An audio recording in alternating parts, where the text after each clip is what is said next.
Boa tarde. Nós vamos dar início aos trabalhos de hoje e antes de começarmos propriamente com a mesa sobre os estudos que vêm sendo feitos sobre a Rosângela Renaud, nós vamos ouvir a professora Ana, da Universidade Federal de Porto Alegre, que falará sobre a obra do Ednilson Júnior. Ela não pôde realizar sua comunicação ontem por causa do próprio Ednilson, que deu um depoimento excelente ontem e passou do horário previsto. Então nós iniciaremos os trabalhos de hoje com a fala da professora Ana Carvalho, que falou que vai demorar só 1h45. Obrigada, Tadeu. Não, eu vou ser curta, 1h35, eu não passaria disso, imagina. Bom, então, boa tarde. Eu quero iniciar, então, agradecendo, né, ao Tadeu esse convite, a possibilidade de estar aqui nesse encontro, não é? Partilhar e ouvir as comunicações, as pesquisas, essa troca, e também a oportunidade de deter um pouco mais o meu olhar sobre a produção do Ednilson, que é um trabalho que me encanta bastante e há um certo tempo. Não sei quantos de vocês estavam aqui ontem e tiveram a oportunidade de assistir a performance. Encanta bastante e há um certo tempo. Não sei quantos de vocês estavam aqui ontem e tiveram a oportunidade de assistir no que ele fala. Até eu acho que, de qualquer forma, fica interessante um certo distanciamento no tempo em relação à fala dele, não é? Vocês tiveram tempo de processar o que viram, não é? E o que ouviram em relação à história do Ednilson. Não é? Eu já tinha passado por esse contato, já tínhamos feito lá em Porto Alegre também, então eu tinha mais ou menos ideia de que seria assim. Bom, eu dividi essa minha apresentação em duas partes. Uma que eu chamo mais de histórica, né, que de alguma maneira apresenta e justifica, não é, a minha vinda até aqui e o vínculo que eu tenho com o trabalho do Ednilson, tá, que de alguma maneira estabelece um triângulo, não é, com uma artista que ele citou e comentou bastante, que é a Vera Chaves Barcelos. E um segundo momento em que eu apresento algumas questões, meu olhar, não é, sobre uma parte do trabalho dele, que são exatamente aquelas pranchas que ele trouxe aqui, e os cadernos que ele chama, né, os cadernos de referência. Eu comecei, então, essa parte histórica, mostro para vocês aqui, então, um espaço, um local que congregou, não é, esse contato com a produção do Ednilson e o vínculo que eu tenho com ele, não é? Vocês veem aqui uma cena de Porto Alegre, a Galeria Chaves no centro da cidade, que é o espaço onde estava um espaço expositivo da Fundação Vera Chaves Barcelos, que é exatamente uma das questões que já acho que foram comentadas no primeiro encontro, a partir da obra do Alair Gomes, não é? A ausência, a falta, não é, da possibilidade, da presença desse tipo de produção, dessas obras em acervos, em instituições públicas, o que torna muito difícil, não é, o contato com essa obra. Não é? Eu acho que daí até essa brincadeira que se fez, né, de que ele falou 2 horas, mas é uma oportunidade rara, não é? Mesmo para quem é aqui de São Paulo, sendo ele paulista. Não é? Eu acho que essa é uma questão, porque o trabalho dele não está marcadamente em acervos, né? A Fundação Vera Chaves Barcelos tem, não é, uma razoável exemplares, não é, da obra do Ednilson, né? E eu vou mostrar aqui algumas imagens da exposição, não é, que fizemos a curadoria dele para vocês terem uma ideia. Ele também fez menção, não é, na sua fala, o trabalho com a Art Xerox. Essa foi exatamente a experiência, não é, e o trabalho que ele apresentou numa exposição nos anos 80, no início dos anos 80, num centro cultural alternativo, que era exatamente, não é, essa artista, Vera Chaves Barcelos, era uma das figuras centrais na existência desse centro e que ocorria nesse mesmo lugar. Né? Era um centro que foi criado, mantido por artistas, vamos comentar mais adiante. Aqui vocês veem uma outra imagem, né, num dia chuvoso, mas para vocês terem uma ideia do lugar. Aqui vai se chegando, então, no acesso a esse espaço de exposição. É uma questão interessante, porque também é um espaço que você vai chegando aos poucos, não é? E até essas imagens agora elas são realmente históricas, porque isso também não existe mais, não é? Essa galeria foi renegociada e todo esse espaço está sendo remodelado, não é? Esse espaço expositivo no centro da cidade de Porto Alegre não existe mais. Aqui vocês vão ver um percurso sobre algumas coisas que eu vou detalhar um pouco mais, que é a exposição que organizamos em Porto Alegre de trabalhos do Udnilson. Aqui vocês têm uma vista do acesso, não é? Se subia por essa escada, e são essas obras que vocês veem aqui, não é? Que são exatamente trabalhos em arte postal, arte xerox, não é? Estão dispostas nessa galeria, não é? Nesse percurso.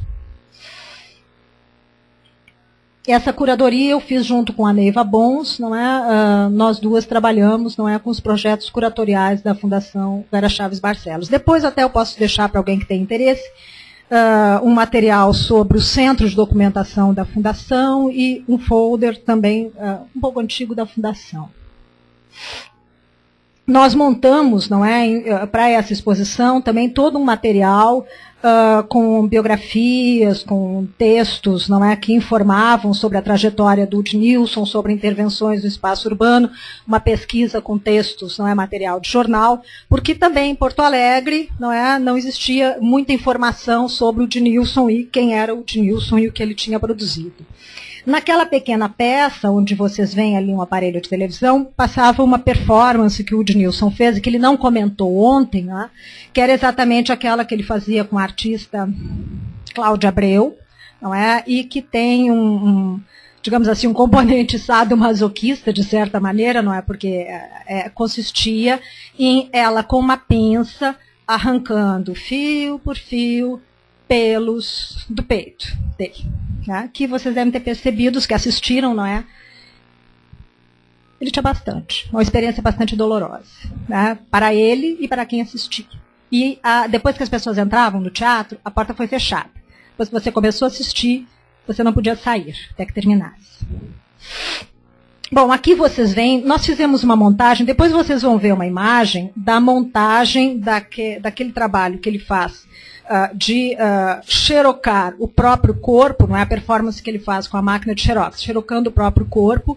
Vocês vão ver uma montagem no Espaço NO que aconteceu nos anos 80, quando ele próprio fez a montagem. Mas aqui nós fizemos um outro tipo, né, de situação.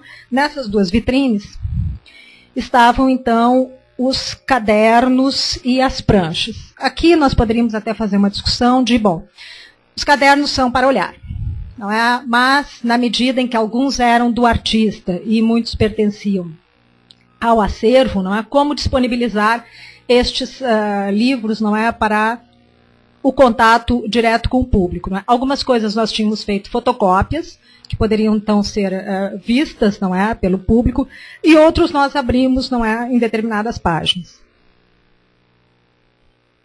Um outro ponto de vista.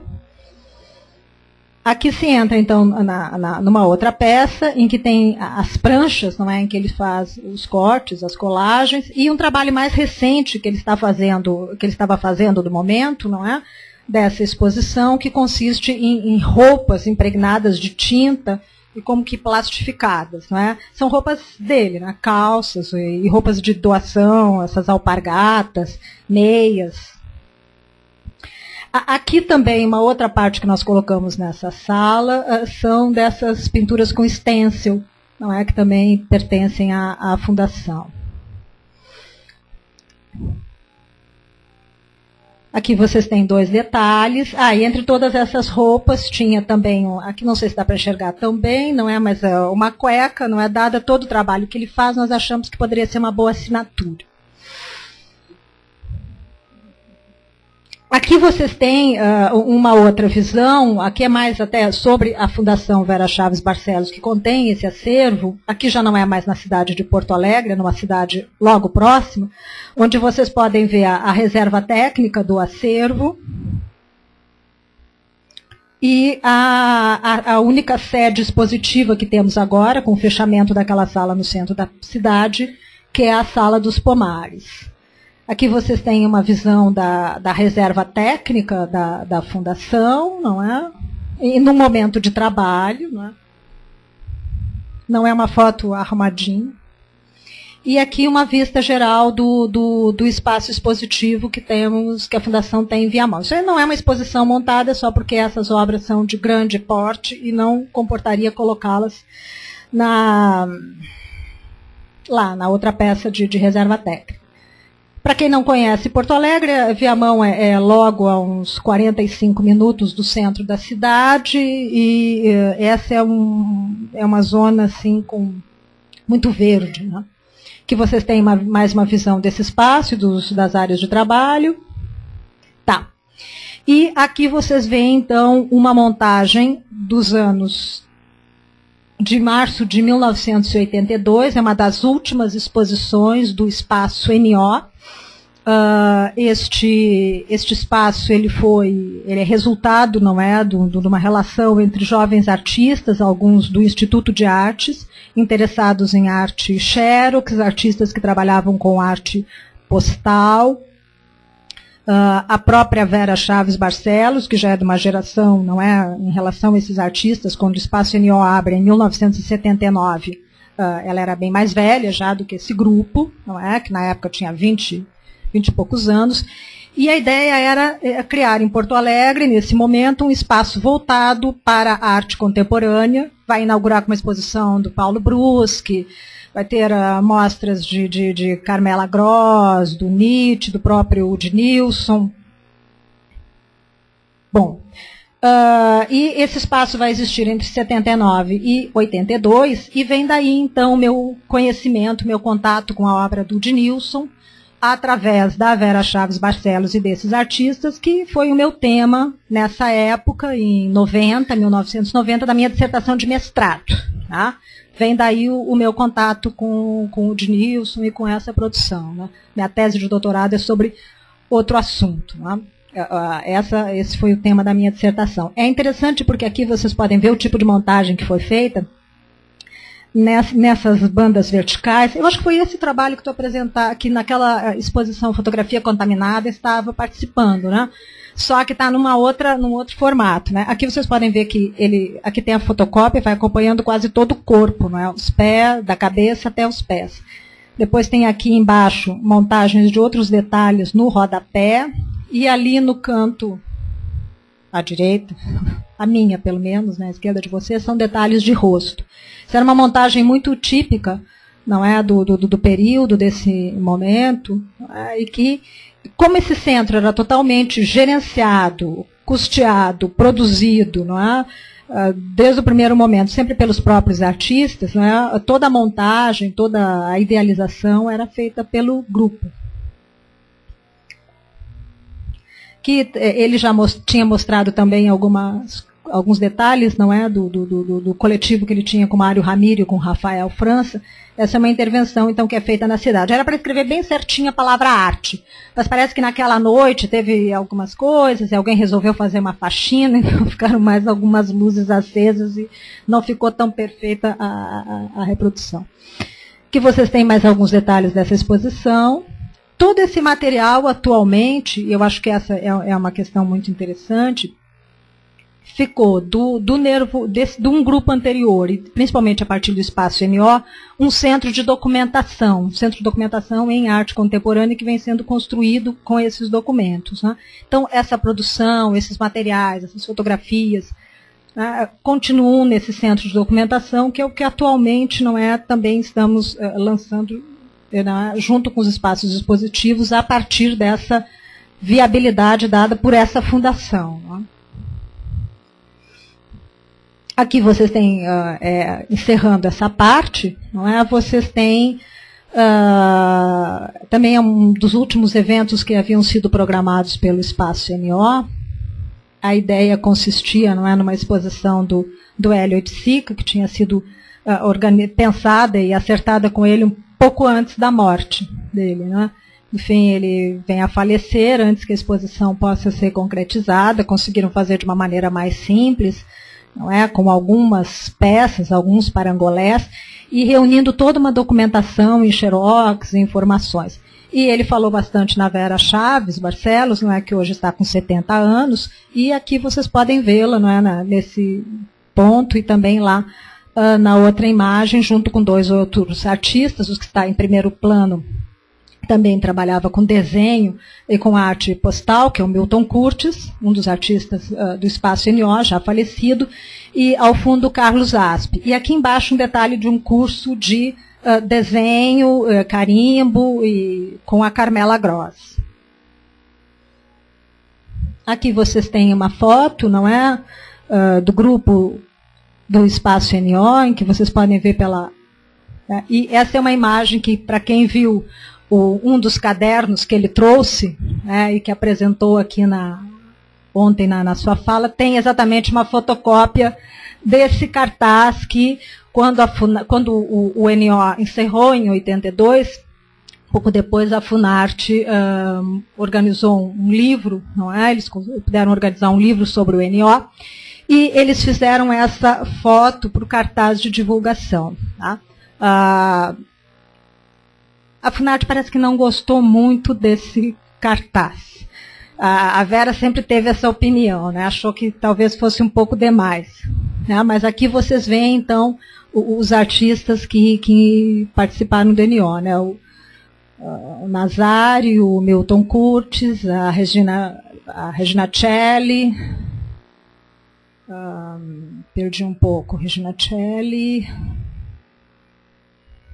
O Thelmo Lanes, bom, ao centro a Vera Chaves, os que estão mascarados, não é? O Ricardo Argemi, o Mário Hoyelt, a Ana Torrano, o Cris Vigiano e o Vladimirsky. Era um espaço que abrigava não só artes visuais, como música, teatro, sempre eventos voltados, não é, para o que estava fora do circuito. E com essa ideia de intercâmbio, que era algo muito importante, muito caro, para quem estava em Porto Alegre, não é? Longe relativamente de Rio e São Paulo e de alguns outros centros. A ideia era facultar esses intercâmbios. Era um dos poucos espaços, o único espaço talvez voltado especificamente para a arte contemporânea nesse momento. Aqui passamos então essa segunda parte. Eu me descontrolei do tempo. Não, ainda está. Já não cheguei na minha hora e 35. Acho que só nos... Deixa eu tirar. Não sou capaz de realmente ir para uma hora do tempo. Bom, essa segunda parte, não é? Então, começamos a ver de uma maneira mais detalhada trabalhos do Woody Nilsson, não é? Que vocês têm uma ampliação de um detalhe daquele trabalho de Xerox que ele fez com a máquina de fotocopiar. Bom, se formos levantar assim, alguns pontos em relação ao trabalho do Woody Nilsson, ele enfatizou ontem, né, de uma maneira bem assim, forte, que ele entende que essas fotografias que ele utiliza são dele. Né? Ele já entende esse trabalho, essas fotos como sendo dele. Né? Mas, basicamente, poderíamos apontar 2 questões. Uma, que ele trabalha com apropriação de imagens. Tá? Uma outra, segundo ponto, é que o seu tema não é o corpo, a sexualidade, não é, questões de gênero, principalmente com esse recorte do homoerotismo. Essas imagens dos quais ele se apropria, em sua origem, são fotografias. Não é? Quanto aos procedimentos, não é, em termos de linguagem, em termos de poéticas, podemos observar que ele tem um método. Olhar, selecionar. Nesse sentido, esse olhar selecionar é o que ele passa, não é, a compreender que as imagens das quais ele se apropria, que são recortes de revista, recortes de jornais, são dele. Né? E cortar, ele descontextualiza essas figuras, essas imagens. Né? E ele trabalha com montagem, não é? Ele recontextualiza. Me parece que um conceito forte para pensar o trabalho do Woody Nilsson é exatamente essa ideia de montagem, né? Tanto vinda do cinema, né, a montagem Eisenstein, quanto da psicanálise. Acho que é uma questão intensa, não é forte. Eu penso montagem como uma relação entre os diversos planos, tanto em uma perspectiva estética quanto semiológica. Não se trata simplesmente de uma operação manual, não é? E sim de uma operação poética e criativa, gerando narrativas visuais, não é? Em um modelo aberto, conectivo e polissêmico. Aqui vocês têm algumas das pranchas. Ele trouxe as originais.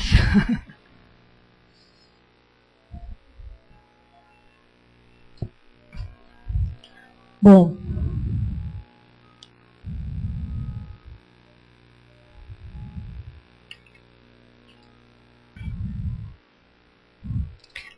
Esse é uma dessas pranchas que temos na Fundação e que vocês viram naquele espaço expositivo, não é? A opção que tomamos para montar, não é? São essas pranchas que ele tem na pasta aqui, não é?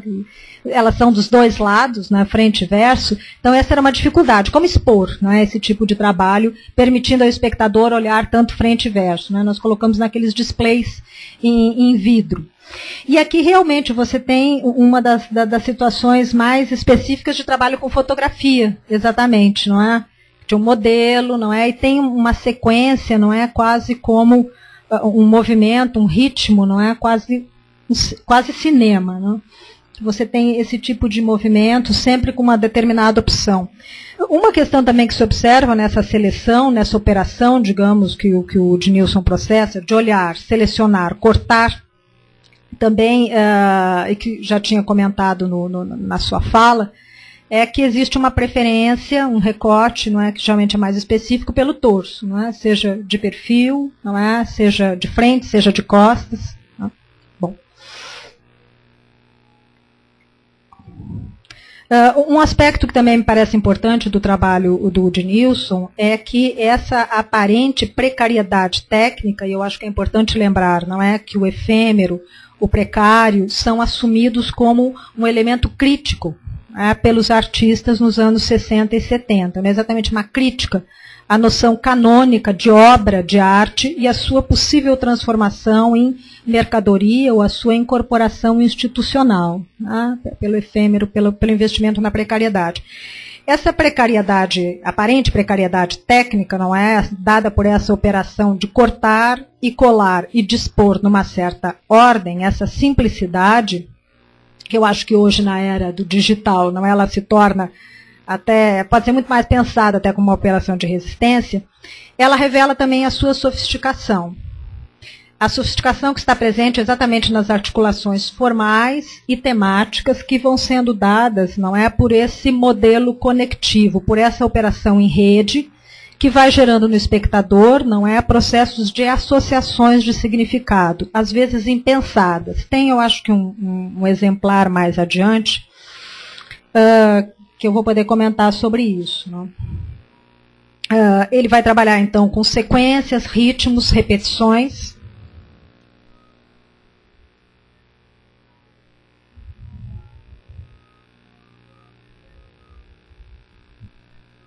Aqui vocês podem ver, não é, essa predominância, não é tanto, não é, dessa figura masculina, tá, em diversas situações, assim como algumas outras imagens, não é, de situações absolutamente fora desse contexto.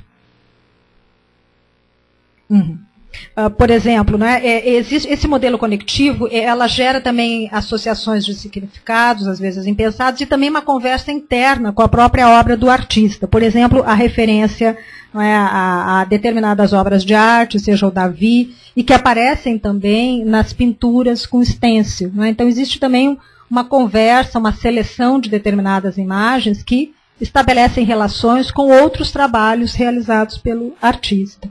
Existem também esses ritmos. Né? Aqui, por exemplo, me parece bem exemplar dessa situação por associações. Né?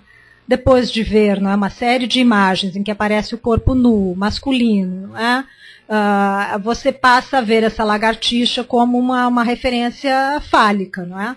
Mas se tivesse só lagartixa, né, você vai fazer essa associação formal depois de ver, não é, todos aqueles nus frontais masculinos. A lagartixa, que é algo tão inocente naturalmente, né? Não sei se foi isso que tu pensou quando colocou no carticha, mas realmente.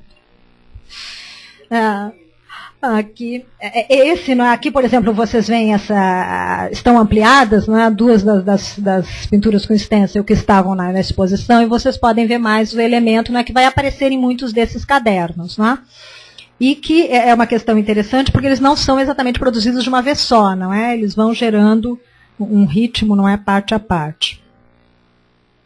Aqui nós começamos agora a ver em detalhe uma série dos cadernos, não é? São 3 cadernos que eu trouxe aqui, em que tem algumas imagens, não é? De algumas sequências, de algumas páginas. Bom, uma outra questão também que me parece importante em comentar a partir do trabalho do Nilson é essa articulação arte e vida.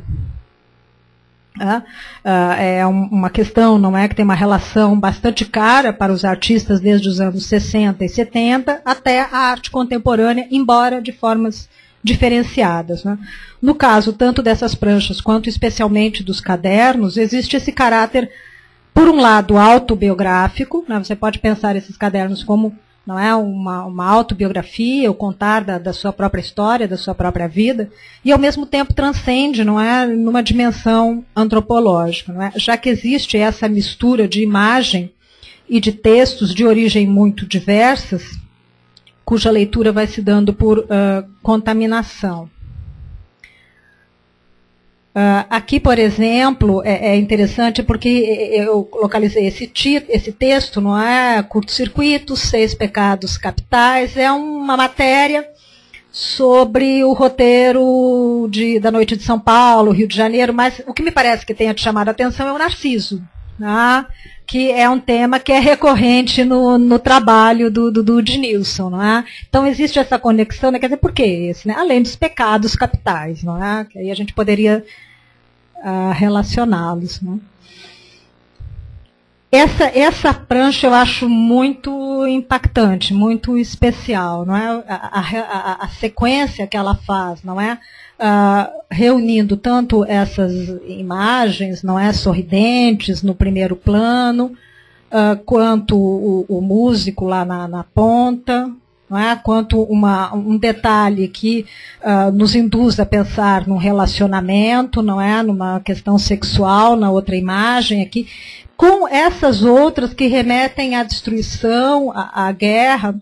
Essa também que só tem, não é, uma figura que remete de novo, não é, aquela imagem recorrente nos stencils do Davi, do Michelangelo, aqui uma trincheira, e essa que talvez vocês não estejam visualizando bem, mas tudo isso são pessoas, não sei se dá para enxergar, parece aquelas cenas de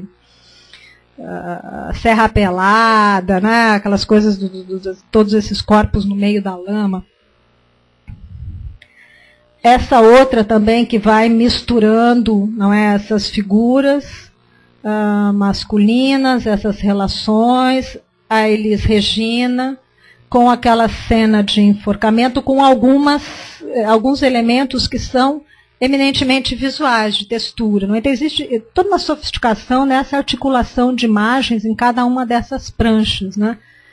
Como um contraponto com essa situação assim do efêmero e do precário. Essa também, que é toda em preto e branco, e ao mesmo tempo que tem essas figuras, não é, de esportistas, essa figura da obra de arte do pensador, lá em cima tem uma cena, né, uma imagem muito, muito forte, não é, que são esses corpos nessa carreta, não é, lá no canto superior, né?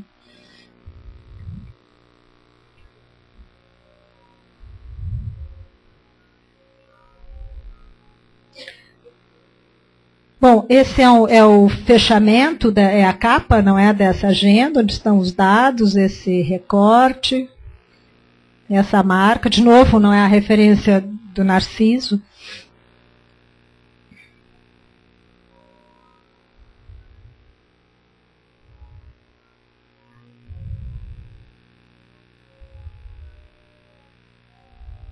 Essa ideia de trabalhar com a questão da montagem, né, desse recorte, desses ritmos, e essa referência, não é, a ideia de quase cinema, não é, nesse trabalho com as imagens, com a colagem, que gera essas associações, aparecem muitas vezes nessas sequências.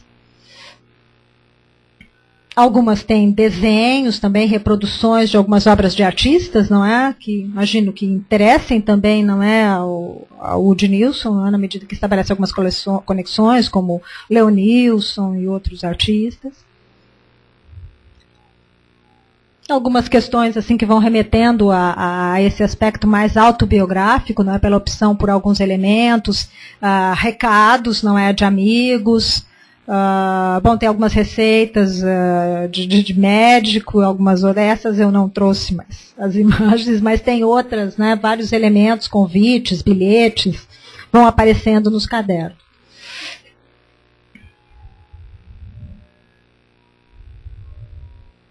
Essa aqui é interessante, né, esse convite especial para participar de um encontro informal sobre o cristianismo verdadeiro.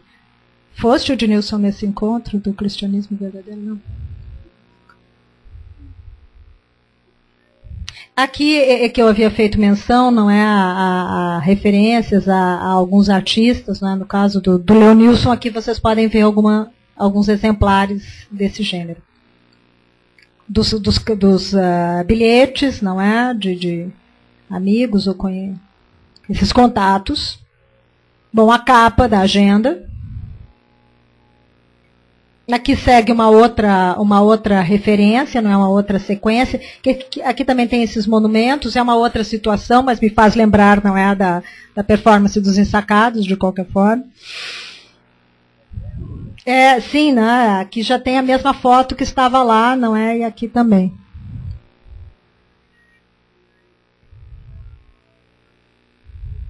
Aqui também existem alguns outros elementos, não é? Esses das roupas, tu tem ideia de quando era esse caderno e de quando tu montaste? Não, porque essas datas vão se perdendo, até porque, como tu falaste em outras situações, tu vai montando algumas dessas imagens em momentos diferentes, não é? Não é tudo feito de uma vez só, comecei a fazer um caderno e vou fazendo na exata sequência, elas podem ser agregadas. Mas essa das roupas, ao ver esse teu trabalho mais recente de roupas, não é? Também se faz uma relação, não? Aqui tem uma matéria que me pareceu interessante também, não é? Que é todo um texto sobre a galerista da Galeria São Paulo, não é? De quando ela começa e por que abandona. Aqui vocês veem uma outra situação em que tem também carimbos e outros elementos, não é? Dessa montagem. Essas situações, não é, que mesclam tanto essas figuras, não é, que remetem a uma ideia de vida, não é, quanto a essa ideia de violência ou de situações de submissão. Alguns que são assim eminentemente formais, né, que tem essas referências de desenhos, além desses detalhes e fragmentos do corpo. Também não é essa referência a artistas e a presença de textos. Todo esse material é de um mesmo caderno, não é? Claro, não é o caderno na sua totalidade, que seria muito grande.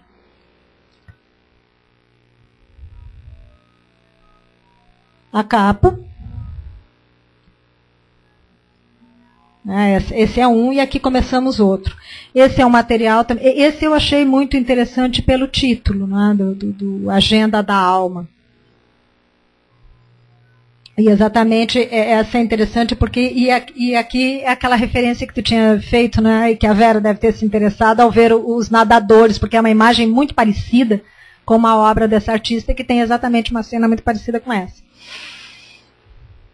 E nessa agenda, né, que é das poucas que tem uma referência assim tão clara, uma ideia, essa da Agenda da Alma, muitos tu deixaste textos em aberto, né? Não colaste as figuras, fica, não é, uma certa ironia por um lado e outro uma conversa, não é, sobre essas questões. Aqui mais uma referência, não é, ao projeto Woody Nilsson e a questões que o interessam, com algumas fotografias, algumas imagens, né, apropriadas que a ideia de censura de uma imagem, não é, que em outra situação seria censurada. Aqui também uma outra visão da questão do corpo, a partir da tatuagem, desse investimento, não é, contemporâneo na marca do corpo.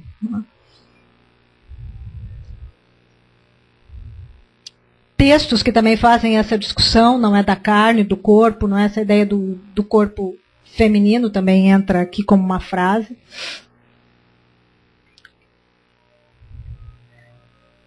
Bom, uma outra questão que me parece também interessante de pensar sobre esse trabalho do Udnilson é o modo de recepção e exposição que exige um contato muito próximo e individual, não é, por parte do espectador, em contraponto à recepção coletiva, né, que é o usual nas exposições de artes visuais.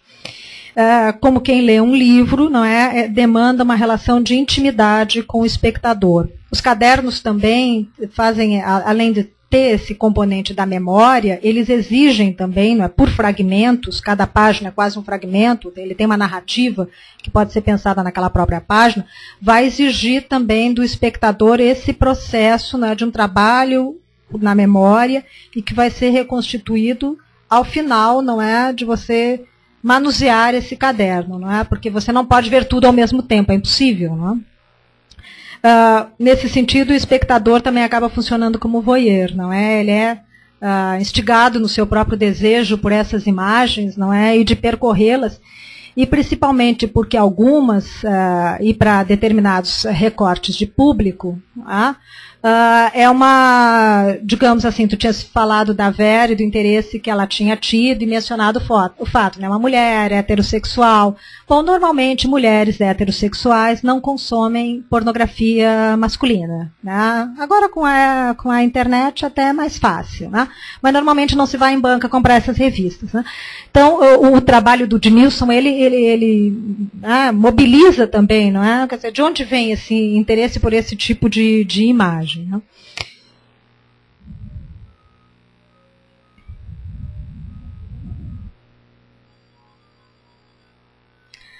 Bom, essa questão do tema, não é, do corpo, da sexualidade e do homoerotismo, não é? Eu acho que é importante pensar também que a questão da sexualidade permeia a arte, né? E na arte ocidental poderíamos traçar todo um roteiro específico, desde períodos muito antigos.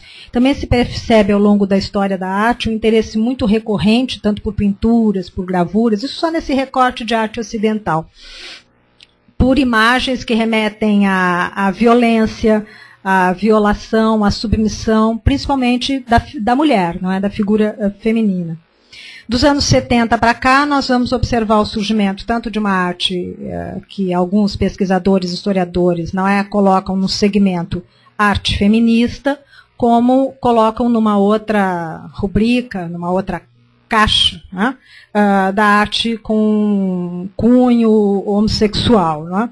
Eu acho que também é uma questão de colocar, não é, a produção artística dentro de guetos, né? Feminista, homossexual, assim como nós todos estaríamos situados num recorte extra-ocidental, né? Porque nós não somos ocidentais do ponto de vista dos americanos, nem dos europeus. Tem esses livros de história da arte, tipo do Lucy Smith, Eduardo. Então nós estamos naquele capítulo, né, o modernismo extra-ocidental. Né? Então, sim, claro. Exato. Sim, exato, né? Extra-ocidental. Então, tem o Magicien de la Terre também, não é? Então, bom. Então, eu acho que não é, pode-se pensar, mas não é produtivo pensar nesses recortes, nesses segmentos, não é? Bom, aqui é o fechamento dessa agenda da alma, não é, que realmente só tem algumas pinceladas, algumas imagens, não é, e o Udnilson manteve esse texto até para, tem frases, tem uma conversa sobre isso. Bom, dada essa situação peculiar, não é, que hoje recortamos um pouco mais, eu então finalizo aqui e agradeço.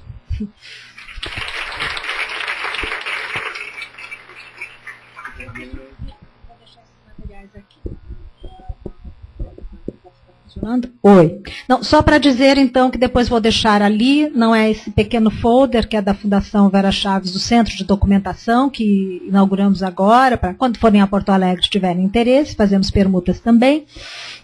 Da exposição que fizemos do Nilson, eu trouxe, se alguém tiver também interesse, uns 3 ou 4 folders, e sobre a Fundação, também um folder um pouco mais antigo, caso alguém tenha interesse em alguma informação. Obrigada. Obrigado, Ana. As eventuais perguntas para a Ana, eu pediria que a gente deixasse para o final das apresentações, onde